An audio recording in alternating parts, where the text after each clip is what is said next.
முத்தையா போஜராஜன் எனும் நான் 2026 சட்டமன்ற தேர்தலில் பாஜக சார்பில் போட்டியிட்டு வெற்றி கண்ட ஒரே ஒரு சட்டமன்ற உறுப்பினராகி இருக்கிறார் 79 வயதான போஜராஜன். தேர்தல் களத்தில் காங்கிரஸ் ஆதிக்கம் கொண்ட உதகையில் பாஜக வேட்பாளராக அவர் வெற்றி பெற்றது எப்படி? நீலகிரி மாவட்டம் உதகையில் 1946 ஆண்டு பிறந்த போஜராஜன் கோத்தகிரியில் வசித்து வருகிறார். படுகர் இனத்தை சேர்ந்த இவர் 10 ஆண்டுகளாக வழக்கறிஞராக பணியாற்றியுள்ளார். பொது வாழ்வில் நாட்டம் கொண்டவராக அறியப்படும் போஜராஜன் விவசாயிகள் சங்க தலைவர், தேயிலை தோட்ட சங்க தலைவர் என பல முக்கிய பதவிகள் வகித்தவர் என கூறப்படுகிறது.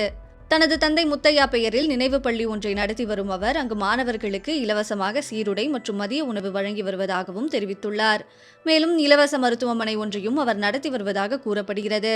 கடந்த சட்டமன்ற தேர்தலின் போது பாஜக வேட்பாளராக முன்னிறுத்தப்பட்ட அவர் கிட்டத்தட்ட 5000 வாக்குகள் வித்தியாசத்தில் காங்கிரஸ் வேட்பாளரிடம் வெற்றி வாய்ப்பை இழந்தார்.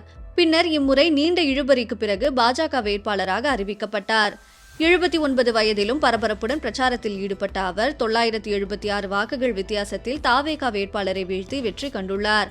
மேலும் 1957 தொடங்கி சுமார் 10 முறை உதகையில் வெற்றி வாகை சூடிய காங்கிரஸ் இம்முறை பாஜகவுடன் நேருக்கு நேர் மோதிய நிலையில் போஜராஜனிடம் வெற்றி வாய்ப்பை பறிகொடுத்துள்ளது குறிப்பிடத்தக்கது. மேற்கொள்ள இருக்கும் கடமையை நேர்மையுடன் நிறைவேற்றுவேன் என்றும் கடவுள் அறிய உறுதி கூறுகிறேன்.